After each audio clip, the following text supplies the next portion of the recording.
welcome to another episode of Uncommon Voices, Uncommon Visions. I'm your host, Dr. Valerie Nyberg, and I'm excited to say that I have with me an old friend, Roderic Cockhern, who is currently a school counselor in the state of Texas. He is a retired U.S. Air Force personnel. He is teaching at Arlington ISD, and he coaches football, basketball, track, and field. And he was a former social studies teacher. And I would like to invite you, Mr. Cochran, to share with us a little bit about your background and how you went from the military to the classroom. Okay, so like you said, I am a former military person. I went to the United States Air Force Academy. I did not graduate, so that did not work out for me. So I ended up being enlisted in the United States Air Force.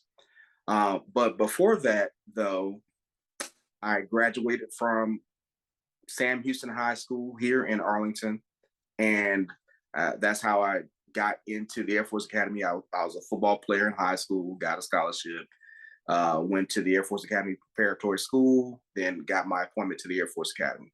Nice. And like I said, I did not graduate. I got pretty far, but I didn't graduate. So I ended up in the Air Force, enlisted. I came in as an E4.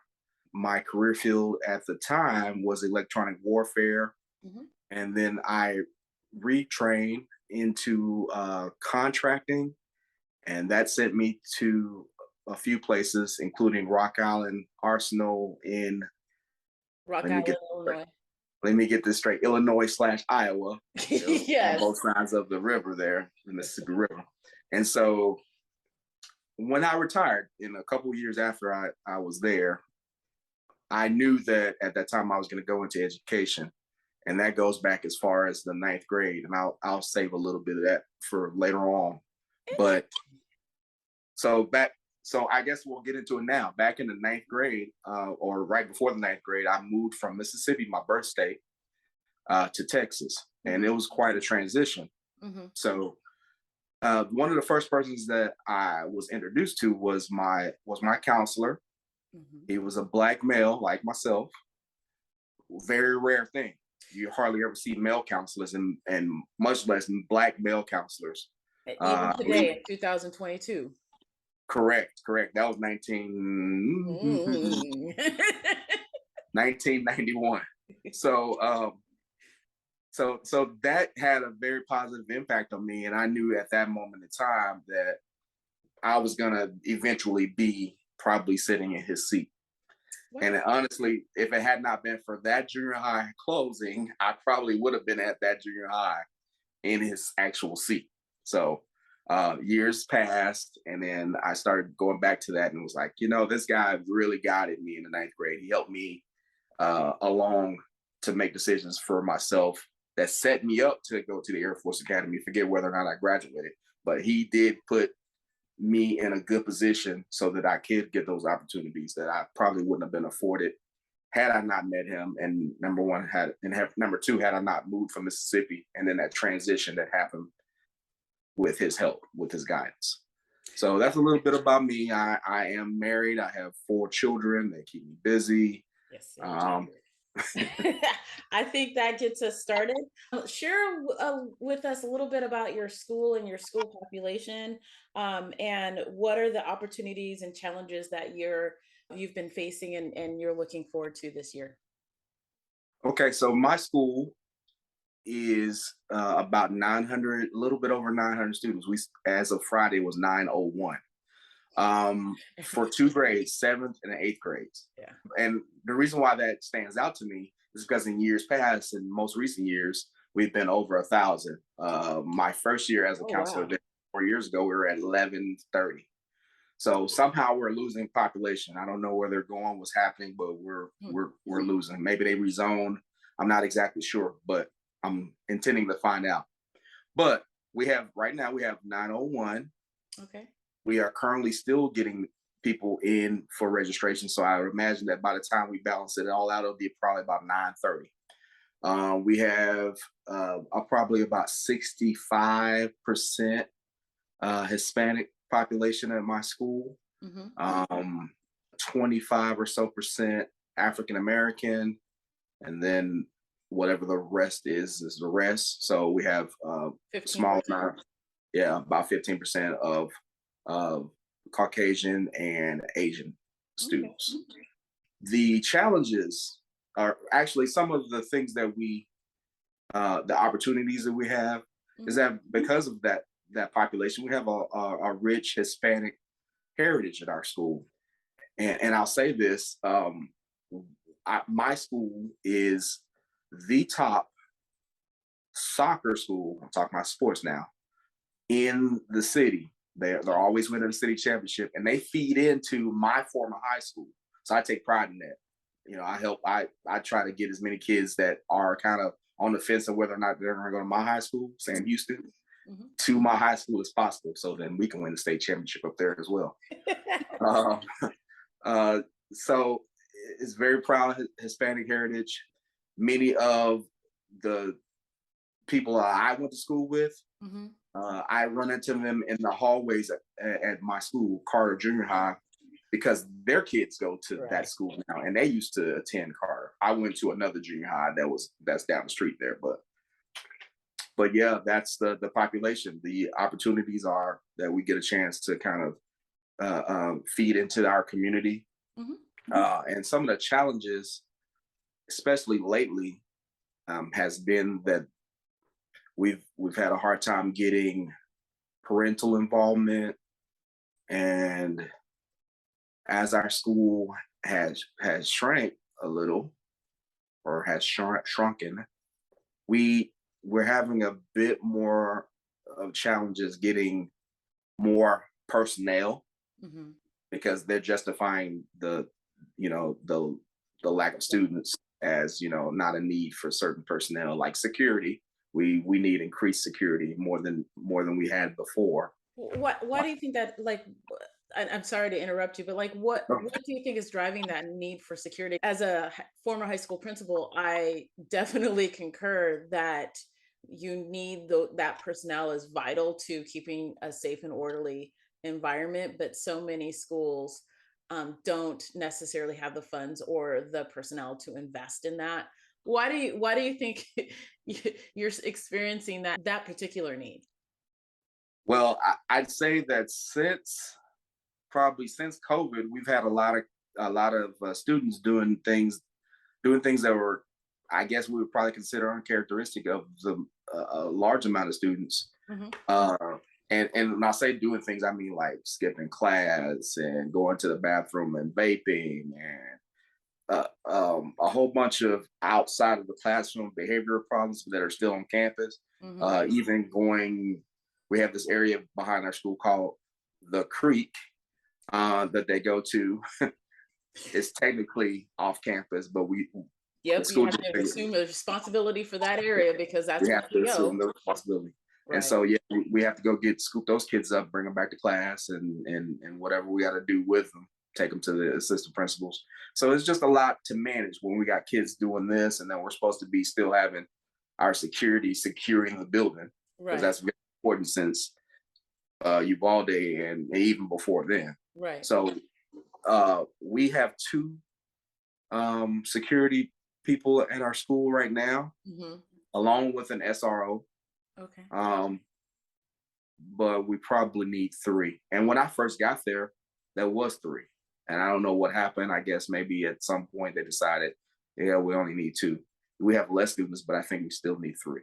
Okay. Um, So with your SRO, and I know this is kind of a unplanned conversation, but with your SRO, what has been the relationship with your SRO and your student population and even the community? I know in a lot of places, like the state I just came from, Iowa, SROs are kind of teetering in that very precarious position. With school districts being very much aware with the Black Lives Matter issues, and that having SROs in the buildings for some students is it makes it more difficult or makes it not necessarily friendly environment or pro them environment.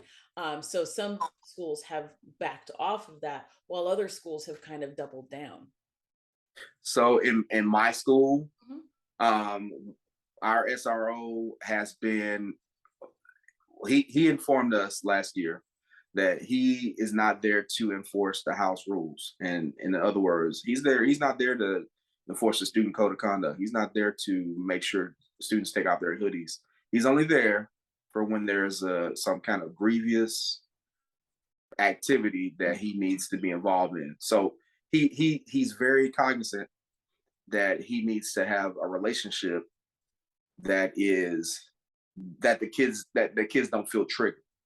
Yeah. So he intervenes very as few times as necessary. I would say it that way. He doesn't come in there. Oh, this kid's skipping class. Let me talk to him. Let him give him the what's for, or let me, give him a threatening look. It's more along the lines of, hey, you don't need to do this. Oh, and by the way, here's a flyer for our police camp that we want you to come out this summer. It's more of an inviting community police relationship. Yeah, yeah. Very much a proponent of community policing. So absolutely. Let's go a little bit broader than your school and your community. Let's talk about the state of education in Texas. In the news, there's been a lot of coverage about, like, when Dr. James Whitfield was removed from his position for promoting or teaching CRT in his school, some issues of book banning, a lot of NCLB accountability measures in the state of Texas, and a lot more charter schools than a lot of other states. So, like, from your perspective, what does that look and feel like? Okay, so I'm gonna, I guess, talk about the last thing that you mentioned first: charter schools Hmm. versus public schools. Hmm. So here in Texas, as most people would probably know if they haven't heard, we have we have charter schools. Those schools that are still, they're not public schools, but they are funded with public funds. Hmm. And so those schools is kind of a school choice kind of a thing, Hmm. where students that would ordinarily be going to public school could go to a free charter school Hmm. if they can provide themselves with the ride to get to the school and some of the other small resources that the school requires. So charter school versus public school has been kind of on that fringe of school choice, parental choice type of argument. Hmm. I don't think it's as controversial as many have made it out to be, because charter schools, I don't think they threaten the public school as much as some people believe, because most of the public schools are in those neighborhoods that serve those students. Those students that want to go to charter schools are usually in neighborhoods that probably don't need a school. And I'll use my children for example. My children go to charter schools. I know we were trying to stay broad, but I have to Yeah, no, relate that's fine. to Absolutely, me. My absolutely. children go to charter schools, Hmm. or a charter school, and that school, there really no individual students in that neighborhood that go to that school. They go to various whatever other schools that serve that area. Hmm. So normally those students are from some other place. In fact, I live in Fort Worth. The charter school is in Arlington, so I just, or my wife just drops the kids off in the morning, and they're good to go. They don't have to worry about where they're zoned, where they live, any of that other stuff. Public schools, of course, they're tied to your zoning and where you live and the area that basically the tax base comes from. They want to make sure that those students are being fed to those schools. So while I say charter schools have been good for some people, many children are taken out of those charter schools when they get to about junior high to high school level. And honestly, I don't know the reason why that is, because I've run into many students that I have at my school that used to go to the same charter school as my kids do. And for whatever reason, those parents want their kids back in public school um, around going into high school. So, So, um, why did you choose a charter school for your kids? well, it was pretty simple for us. My kids would have either had to go to my school district or my wife's school district, which is 20 something miles away. Mm. And we didn't want to haul them all the way over there. And then with my school district, they had rules about whether or not um, kids could transfer. Even though I'm an AISD employee, my kids, because they live in Fort Worth, can't go to Arlington Independent School District. So we basically had to send our kid to that charter school, pretty So, much. so what I hear is, in your situation, they couldn't have gone to the school of choice in your district because, like, you would have chosen probably where they would be with you or somewhere like in that neighborhood of schools with you. But Hmm. since you couldn't do that, this became the alternative for convenience. That is correct. The Okay. school that they would have gone to right outside my neighborhood, well, it just wasn't feasible for us because they would get out of school and we wouldn't have enough time to go get them and and have them home. We don't have latchkey kids because they're not nearly as responsible as I was when I was their age. So I choose I choose to get them closer to me just in case we have to do some minutia where I have to go get them or daycare and all this other stuff. So we couldn't send them to the Fort Worth ISD schools for that reason. Okay. Okay. Um, Back to the school funding, we were talking about that a little bit. Hmm. Um, School funding has always been an issue here in the state of Texas because, of course, the property taxes is what pays for schools, and then those areas that have the most property taxes paid, that money's going into the system, and then their schools are not being as funded as at the level they would desire. So Hmm. that's always controversial here in the state of Texas. I will say that based on the demographics of my school, I did leave this out. We have a high level of low socioeconomic students, about 96 to 98%. Wow. Yeah. So So everybody gets breakfast. everybody gets free breakfast and get free lunch. Yeah. Hmm. With the exception of maybe a couple of kids. Okay. But so that money that those high tax areas are getting is going to my school, and of course, people are always up in arms about where their money's going, and if their money's not serving their kids, then why does it get to serve other people's kids? But then they have to also realize that it's a community. We're talking about Arlington ISD, not just your school, your little zone here. Um, so I would say that money as well is well at use Hmm. going to the schools that need it the most.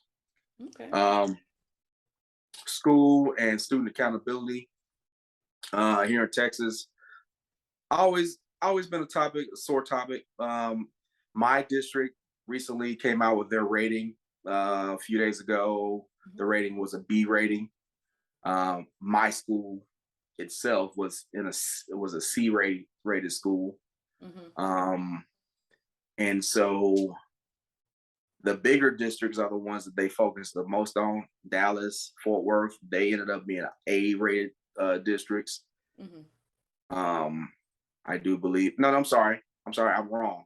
Um, Fort Worth was a B rated district. Dallas was an A rated district, and they came from a long ways away. They were really in bad shape a few years ago. And Okay. so when those districts kind of get those ratings like that, now you got more people trying to move to those places, especially coming from out of state, from places like California. They're looking for the school district, the primo school district, and they end up moving to those areas, and then they raise the property value. And then what happens when the property value gets raised? The taxes get raised. So now it's just a never-ending cycle of where this money's going. What's my personal idea about that? I think the system works just fine. It works the way it should. Um, People that need it get what they need. Hmm. We hope, and the people that are mostly complaining about it are people that probably are probably more concerned about their very own, and I can understand that too. But we also have to look out for people that that are in a bad situation, social economically. I completely agree. One last little bit. What about book banning and this current fervor about CRT in schools? Well, first of all, that CRT thing is just some kind of I think is a misnomer. First of all, nobody's really teaching CRT in Mhm. schools. I don't know why people are saying that. CRT has to do with the justice system and how it's righting wrongs and the laws that are affected by our society and the society that are affecting our laws. Right, and sentencing CRT, structures. yeah. More than People anything are else, sentencing structures. people that are complaining about CRT don't want real history being taught.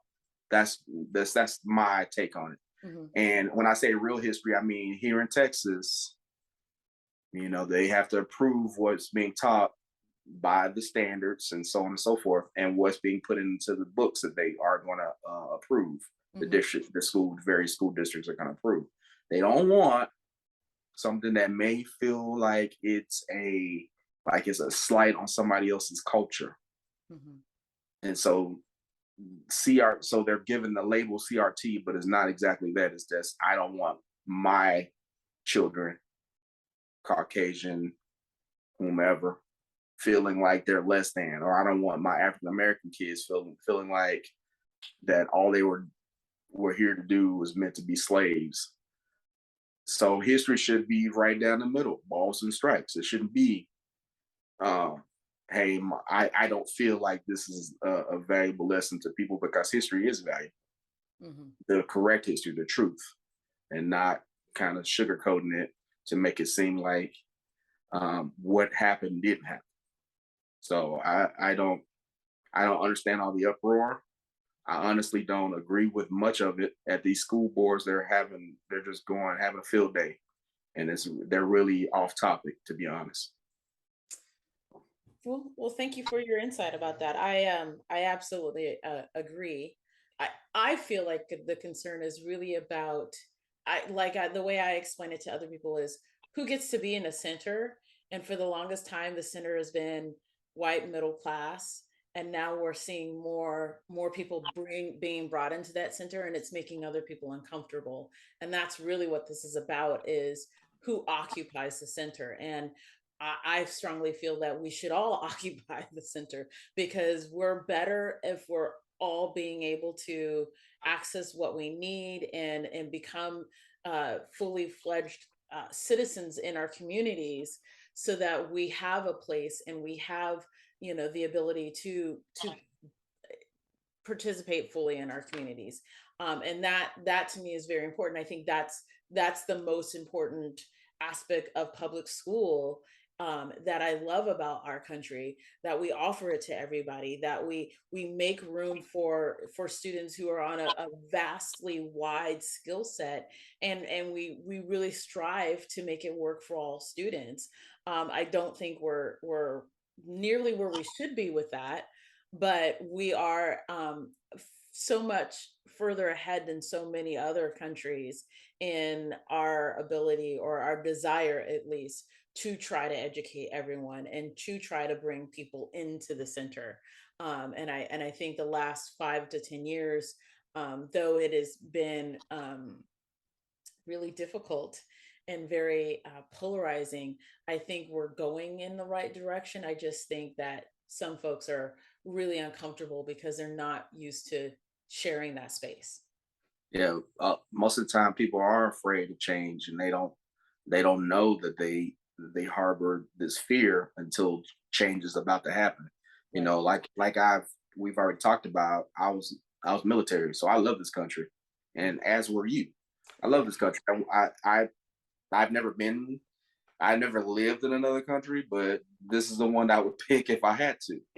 But um, but with that being said, I don't always feel like that with all these topics that are being brought up that are essentially um, trying to break people apart or send people in different camps, I don't think that they fully understand what happens when we are divided. We don't we don't share anything with each other. We don't share knowledge. We don't grow ourselves.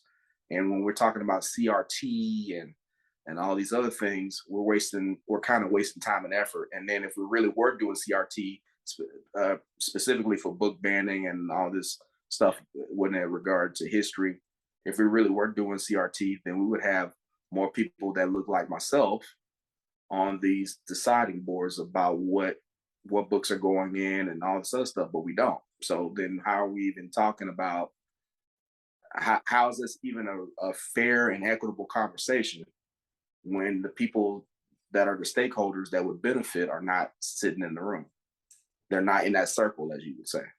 I love that point. That's such an important point that I think gets overlooked and doesn't necessarily get to the center of the conversation. You can't say that there is a takeover of the schools or of the an ideological shift when when those folks who are making those decisions are still part of the dominant culture. Yeah, And teaching continues to be teaching, school counseling, all of the education continues to be a white dominated field, and we're somehow forgetting that. I don't, in the conversations about CRT, somehow that's gotten lost in that, wait a minute. So, in our conversation leading up to this episode, you said, and I quote, that you're passionate about helping students direct themselves towards what they want to do with their high school selves. What does that entail, and why is that important to you? so what that entails to me is, like I said before, I work in a junior high school. So it's the bridge between the elementary school where kids are being walked to their classes essentially to high school when they're going to have a lot of freedoms and they're going to have a lot of rope to either climb up or hang themselves for the most part. I So my call it job, human popcorn. huh? I call it human popcorn. Junior Human high. popcorn, Yes. huh? So All human over the place. popcorn. That's an interesting concept. So my job, I think, is to guide those incoming seventh grade students to being eighth graders that are going to make decisions that are going to impact them for the rest of their lives, not just in high school. And Mhm. so uh, when my students get to be eighth grade, we start advising them on what they need to be taking in the eighth grade to set them up for what they possibly want to do in high school. We have these collegiate schools that we send about 60 of our kids to. I think they usually have about 200 or so students that they admit every year, Mhm. to 250, something like that. And 60 of them come from my junior high alone. And so we want to get those kids set up to where they can benefit from all the work that everybody laid down, all the things that parents did for them, all the things that the teachers have done to get them in position so that they can take a stab at whatever they want to do in their lives. Mhm. Uh, like earlier, I said I had a counselor in the ninth grade. My first year in high school, even though I was in junior high, technically we had 7 through 9 in my school. Mhm. But he set it up. He had helped me set things up so that I could have gotten that opportunity to go to the Air Force Academy. Yeah, I could play football. I was pretty good at it, but I still needed them books. I still got the grades, and I had to take those classes that were necessary. So my job with the students that I have now is to get them ready so that, and I'll say it like this: the world's gonna have to tell them no. I want you to get everything you can get. I want you to stack things up the way they need to be stacked up, and let the world tell you no. That's how I feel about it. So the kids, I want them to get in good positions to where they can strive and be better for themselves and be able to help themselves out, their communities out when it's their turn to give back, Mhm. and then maybe they'll be sitting in my seat someday. Right.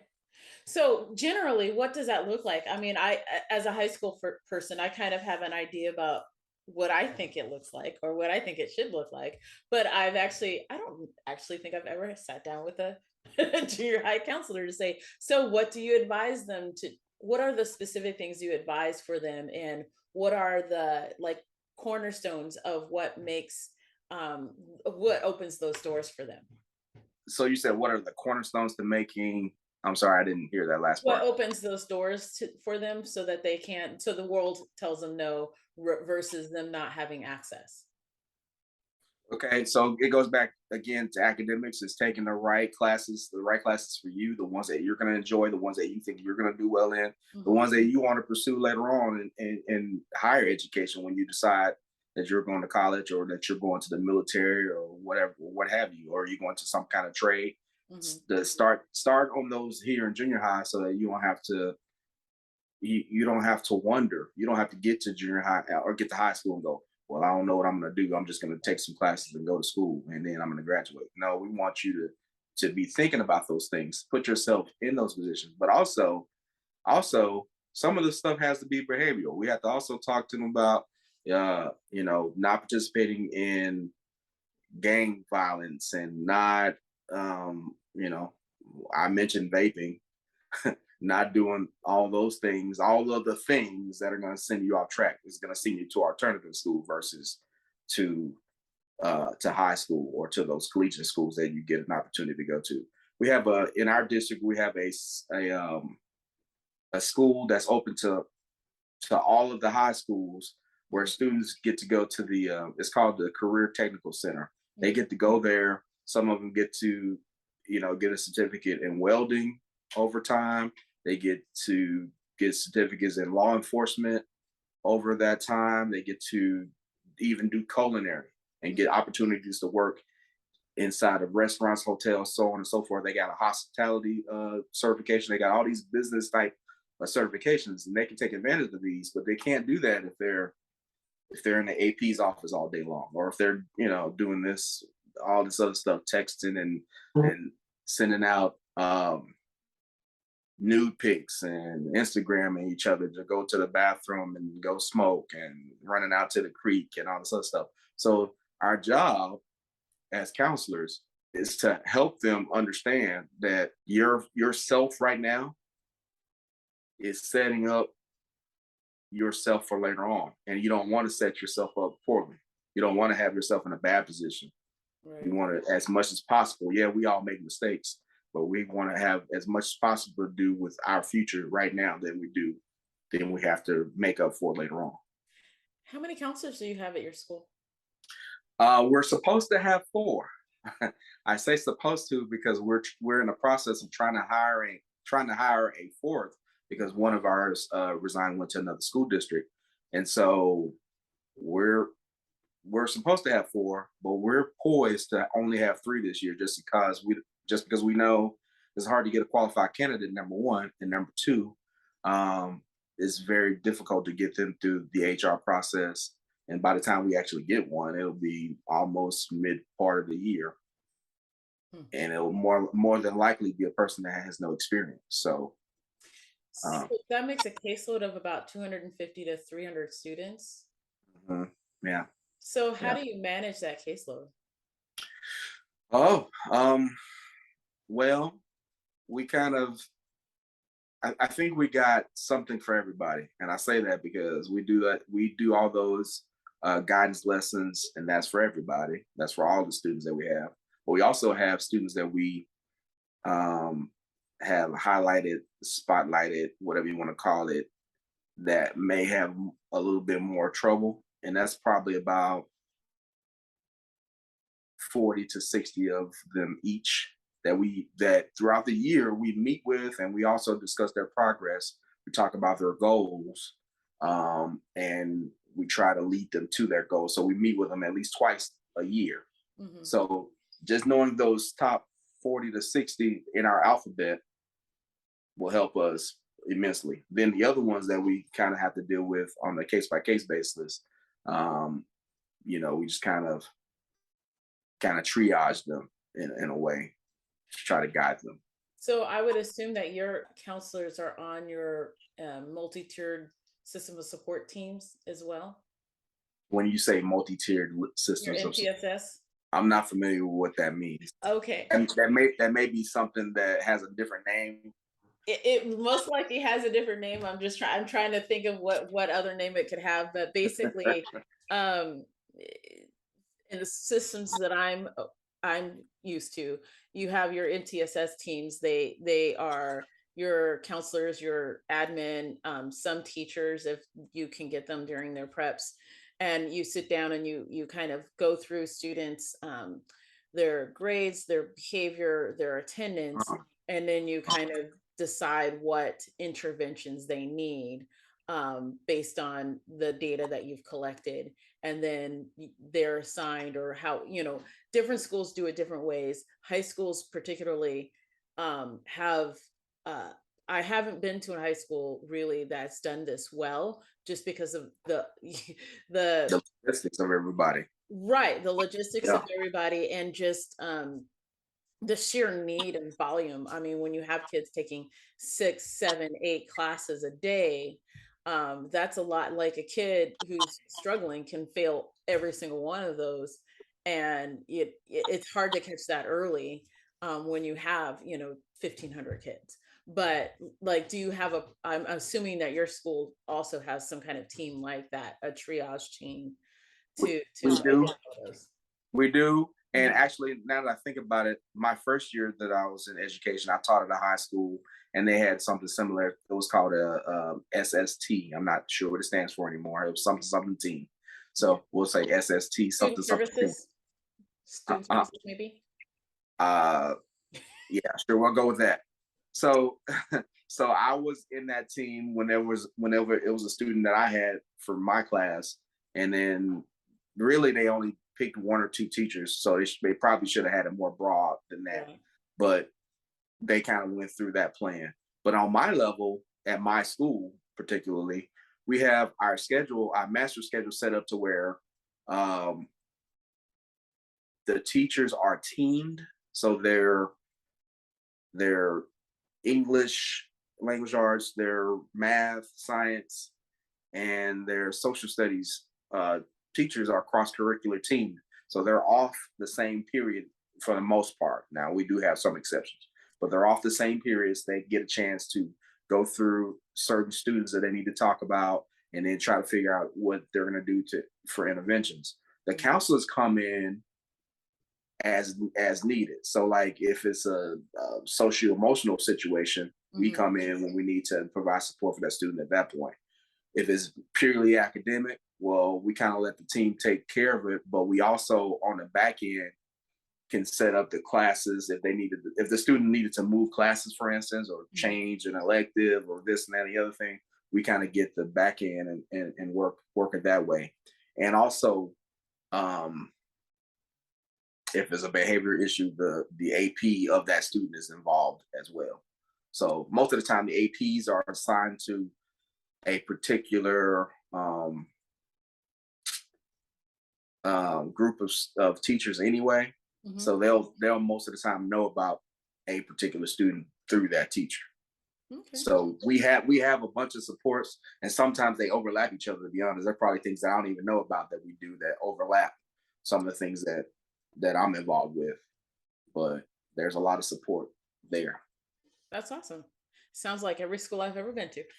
Lots of overlapping, and Yeah, not sure, like, anyway. Um, yeah. what are some of the things that you've seen, in students, especially since the onset of COVID? And you've kind of mentioned the vaping and the skipping of classes, and those kinds of things. But what do you think is kind of behind that, and what do you think can address those issues? Well, I'm thinking back to when COVID was around, and Mhm. I guess it still is around. But when we had schools like partly open, we had half our students at home and half of them online. We actually, because we had students that were not logging in and were not doing the things that we were asking them to do, we had to go to their houses. We had to go out into the neighborhood, shake some trees, and get some people to like actually respond to doors.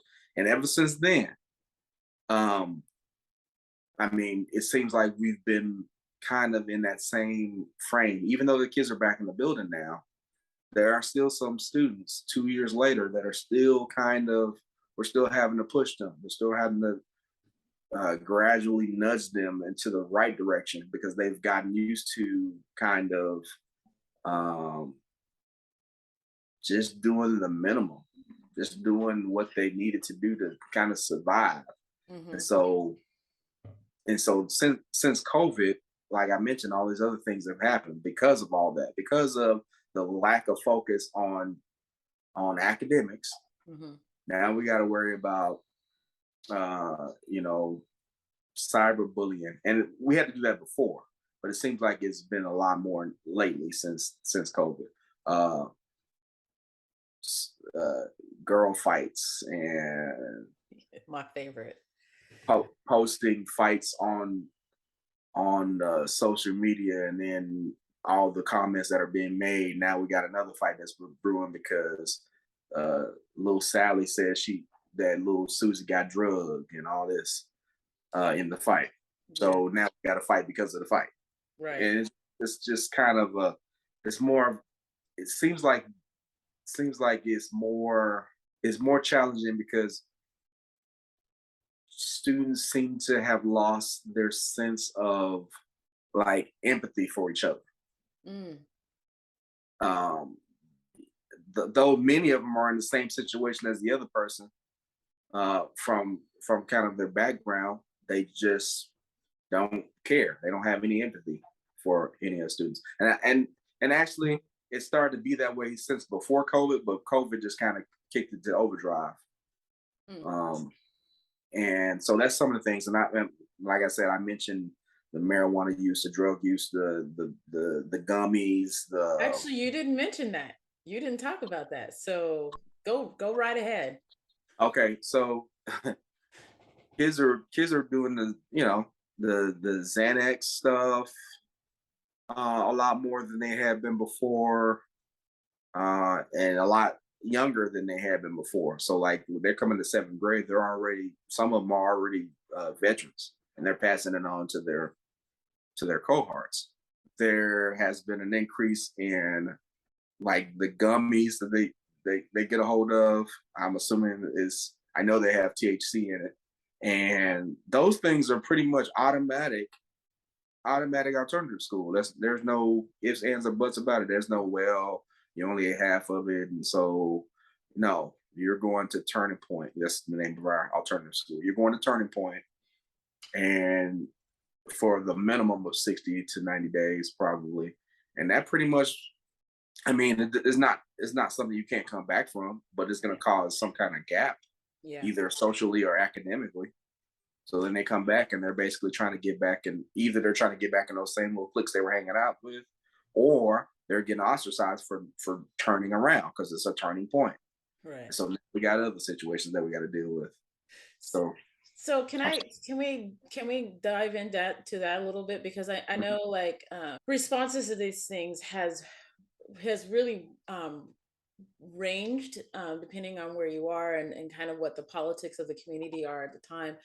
Some systems like yours have a kind of more of a zero tolerance, but research says that when you have that zero tolerance, you're creating that school to prison pipeline. You're creating that disruption in academic and social development that then pushes that kid that much further down that path, versus having a different system or a different way of responding. So like, do you see the kind of, and I'm putting words in your mouth as I'm calling it the zero tolerance, just because it sounds like, if you do it, yes, you get busted and you're out. yes. Do you think that's an effective way of handling the situation, or do you think there are other ways that can be beneficial to both the student, so that they learn from the experience, but also the school doesn't have to quote unquote deal with that element in their school?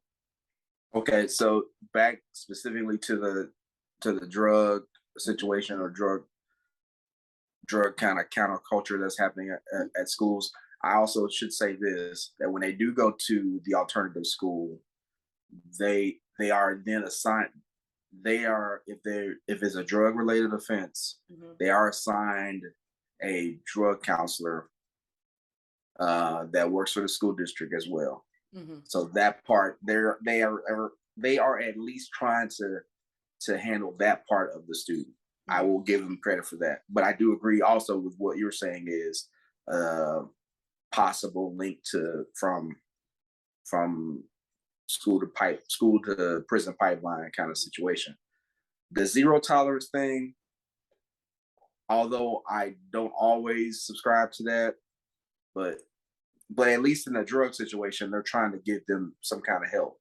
Now, as far as like unruly behavior and other stuff that they're doing, I don't think they still have a counselor. They still have counselors that deal with them at the turning point, but I don't think it's nearly as intense. I don't think they meet with them twice a week and, Hmm. uh, have lessons that they go through them with. I don't think that's happening. That I could be wrong because I don't really talk. Right. The funny thing is, I actually, one of my best friends is a counselor over there, but we don't really talk about. We'll talk shop. Yeah, we don't talk about what she does over there because sometimes I don't be wanting to know.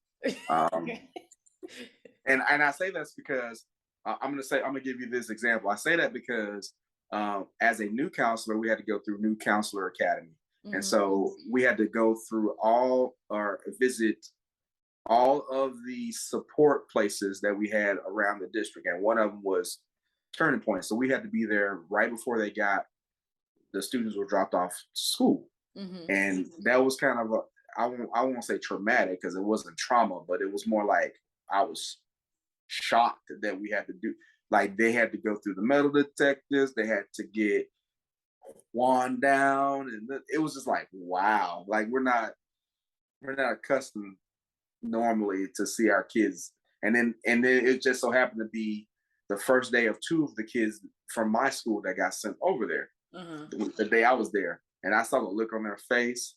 Mm. It was like they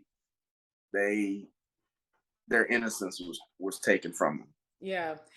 I had a conversation. So my last episode, which I'm posting pretty soon, I had a conversation with my son about this very same topic. Because there, and I'll just give you a short story. He admitted even on the episode of getting busted selling a vape. And when the school administration called me, I said, well, search his bag, because he's likely got much more on him than what you just, what you saw. And they didn't research him. So he didn't get suspended.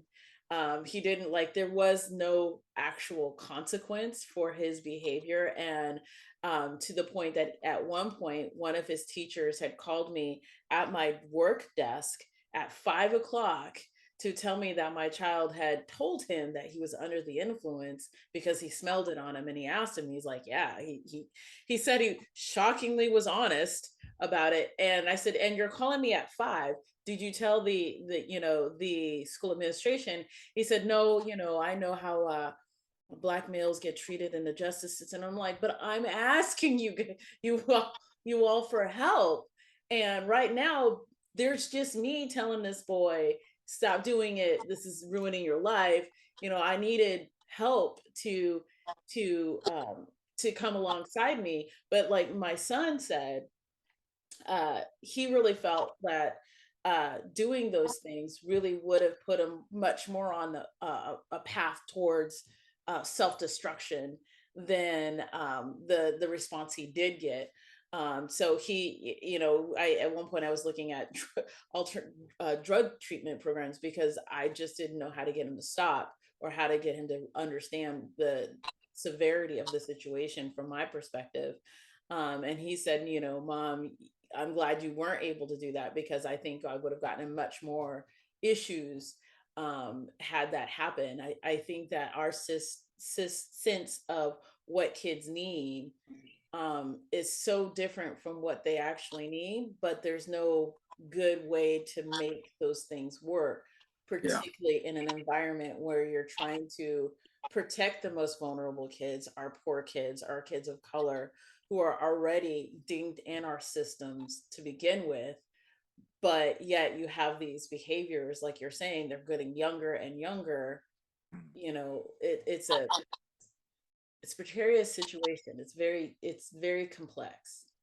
And I actually noticed something in the fact that you were telling that, and you said you used the word help when you are really thinking this is something that's helping. Right.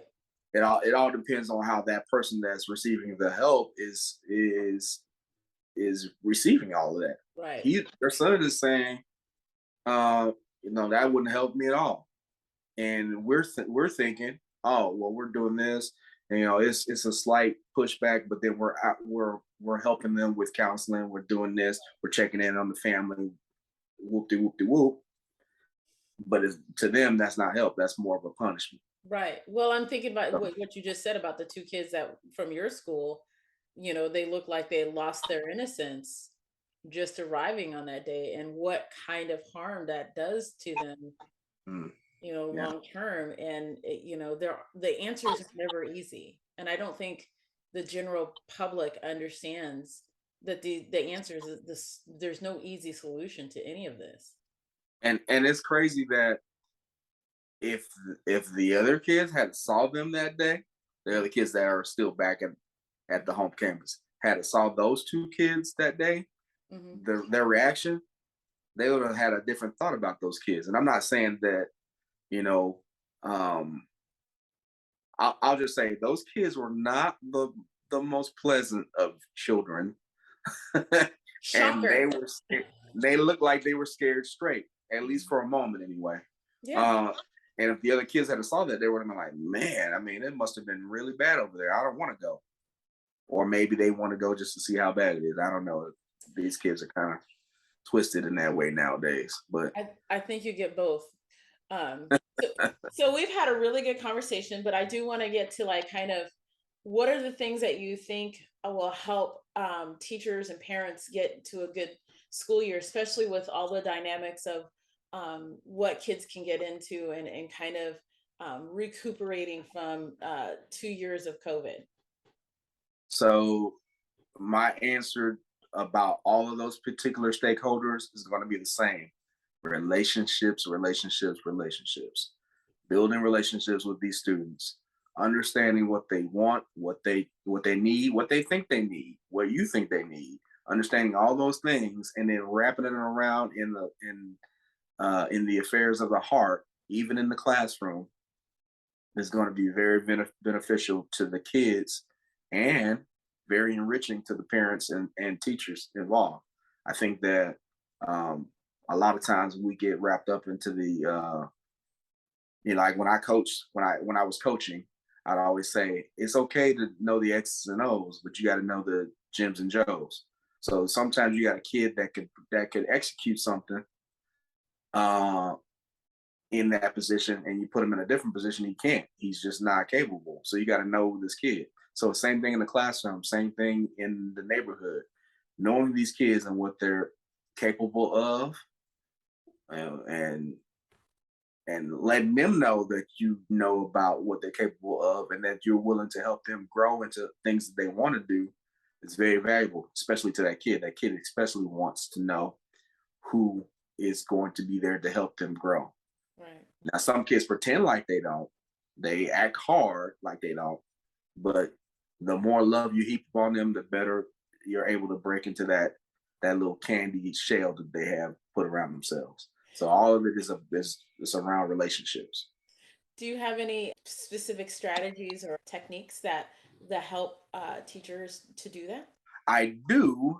Some teachers, and I've talked to some teachers in my school about this. Uh-huh. They have voiced the fact that it's harder to do with some students than others, but Hmm. you just got to be patient. Like for instance, I had this one technique that I used to do when I was in the classroom with a particular young man who I used to take him while we're doing our warm up or our do now or whatever people calling it for that first 5 minutes of class. Hmm. I take attendance and I take him outside in the hallway. Nobody's out there, just me and him. And I just ask some questions, simple questions. Say, how are you doing today? It's gonna be a one word answer. Fine, good, okay, all those things. So then I say, well, so what makes it fine? What did you do today that made it fine? Hmm. And now he's got to give me more. So we just stand there. If he doesn't say anything, he doesn't that day. He doesn't feel like saying anything. That's fine. We'll just stand there, and I make sure that this is for 5 minutes. Mm. Okay. The next time when the kid is out there, I'll do it. Um, I don't do it every day. This kid had attendance problems anyway, Hmm. so I do it every other day. But then also, I told him, I said, "Hey, we've been out here, and I brought you out here 3 or 4 times for 5 minutes. The more you give me, the less time we'll be out here." And guess what? He started telling me, started telling me everything.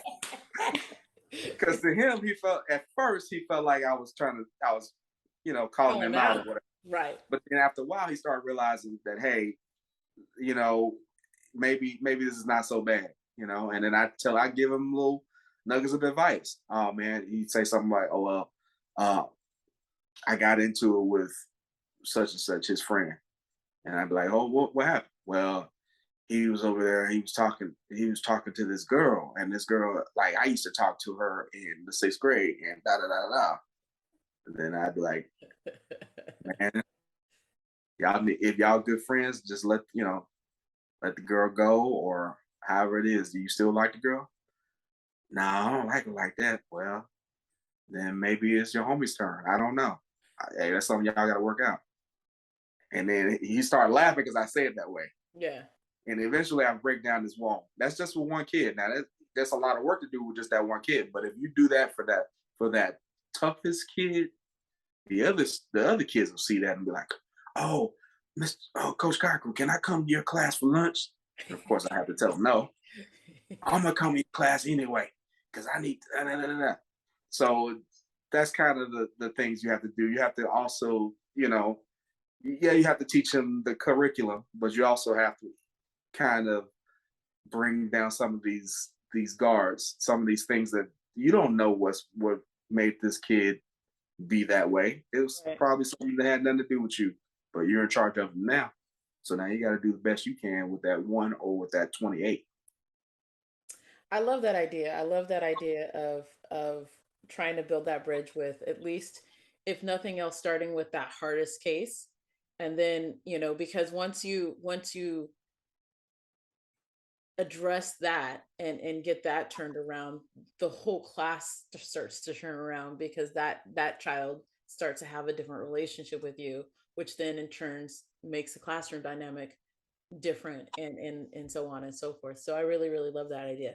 So Anybody that's ever been to prison will tell you the exact same thing. They walk into a prison and they find the toughest guy, and then they punch that toughest guy and beat him down, and then eventually everybody else is talking sweeter to you or whatever you want to say. I don't know. That's a joke comedians always say, or that people always talk about, but it's the same thing in the classroom. You get that toughest kid, or that the one that just gets on your nerves, to lay down some of that stuff. It'll help the rest of the classroom. Like you said, it'll change the classroom dynamics. awesome. Well, I really appreciate you taking the time, and having this conversation with me. I really love the technique or the strategy you gave about meeting with that one student. I think if you do nothing different this year, do that and watch how it changes your classroom and the classroom dynamics, and even how the other students that student affiliates with start to interact with you differently. Just start with one. So this has been an episode of Uncommon Voices, Uncommon Visions, and I'm your host, Dr. Valerie Nyberg. Thank you for taking the time to listen to our conversation. Please feel free to like, share, or comment, and I will see you on the next episode. Thank you so much.